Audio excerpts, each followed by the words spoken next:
Dear students, the question is a physical quantity of dimensions of length can be formed out of c, g and e square by 4 pi epsilon naught is where c is velocity of light, g is universal constant of gravitation and e is charge। और options अपन को दे रखे हैं। First option दे रखा है c square, g e square divided by 4 pi epsilon naught raised to power 1 by 2। Second option दे रखा है 1 upon c square that is e square divided by g 4 pi epsilon naught की power 1 by 2। Third 1 upon c g e square upon 4 pi epsilon naught। Fourth option दे रखा है 1 upon c square g e square divided by 4 pi epsilon naught to power 1 by 2। तो बच्चों इस question में अपन को length की डायमेंशन फाइंड करनी है किसके टर्म्स में, c, g और e square upon 4 pi epsilon not. तो पहले इन तीनों की डायमेंशन में अलग लिख के रख देता हूँ। जो वेलोसिटी ऑफ लाइट है that is LT-1। g gravitational constant के बारे में बात किया जाए तो इसका फॉर्मूला होता है FR square upon m square. यहाँ से इसे लिखा जाए तो फोर्स की dimension m1 L1 T-2 R square L2 divide by m की पावर 2। तो ये डायमेंशन हमारे पास आ जाएगी m की पावर -1 L की पावर 3 T की पावर -2। g की डायमेंशन भी हमारे पास आ गई और e square upon 4 pi epsilon not ये एक्चुअली में q स्क्वायर और ये k q स्क्वायर लिखा हुआ है। तो K q square upon R square बराबर फोर्स होता है। तो के क्यू स्क्वायर कितना हो जाएगा एफ आर स्क्वायर और इसकी डायमेंशन m1 L1 T-2 और आर स्क्वायर कितना हो जाएगा L2। तो ये हमारे पास डायमेंशन आ गई m1 L3 T-2। तो ये तीनों अपने पास फंडामेंटल क्वांटिटीज हो गई। अपने को लेंथ के लिए फाइंड करना है तो length is proportional to c की पावर अल्फा, g की पावर बीटा और e square upon 4 pi epsilon nought की power gamma.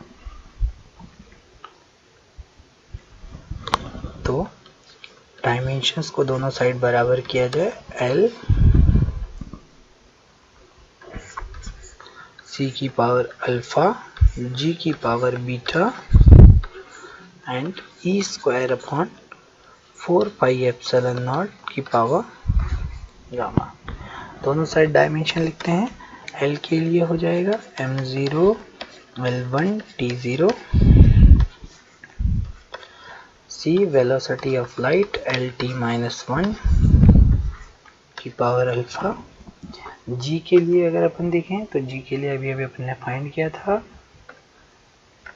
m-1 L3 T-2 की पावर बीटा और e square upon 4 pi epsilon not के लिए फाइंड किया था m1 L3 T-2 m1 L3 T-2 की पावर गामा। फॉर m दोनों साइड पावर इक्वल्स करते हैं। इस साइड 0 है, इस साइड कितना होगा -1 into beta minus beta plus 1 into gamma gamma.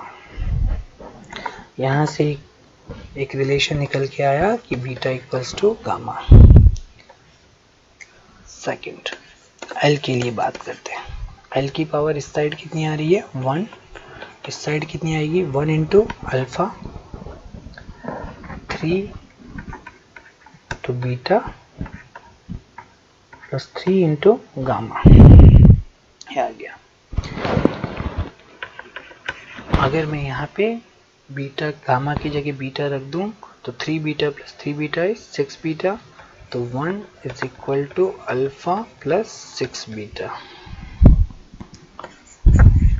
For T के लिए देखें, LHS में कितना आ रहा है 0, RHS में कितना आ रहा है minus alpha minus 2 beta minus 2 gamma. Again मैं गामा की जगह बीटा रख दूँ तो -2 और -2 कितना हो जाएगा -4। So 0 is equal to minus alpha minus 4 beta.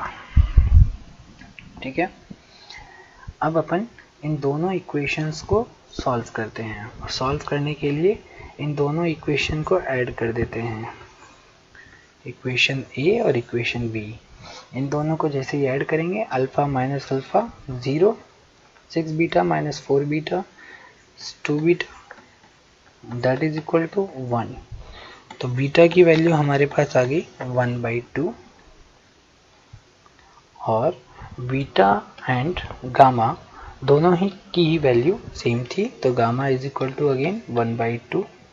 Alpha बचा है, अल्फा के लिए अपन किसी भी एक इक्वेशन में पुट कर दें, तो यहाँ पे इसमें पुट कर देते हैं कि alpha is equal to -4 beta. So alpha is equal to -4 beta. Beta कितना है 1/2, तो दैट इज -2। तो अल्फा की वैल्यू आ गई -2, बीटा की वैल्यू 1/2, गामा की वैल्यू 1/2। तो अपने पास जो फाइनल आंसर हो जाएगा L is equal to alpha की वैल्यू कितनी थी -2, तो C की पावर -2 एंड बीटा और गामा की वैल्यू कितनी थी 1/2, तो G की power 1/2 and E² upon 4 pi epsilon nought की पावर 1/2। सो आंसर आना चाहिए था 1/c² G E² divide by 4 pi epsilon nought की पावर 1/2।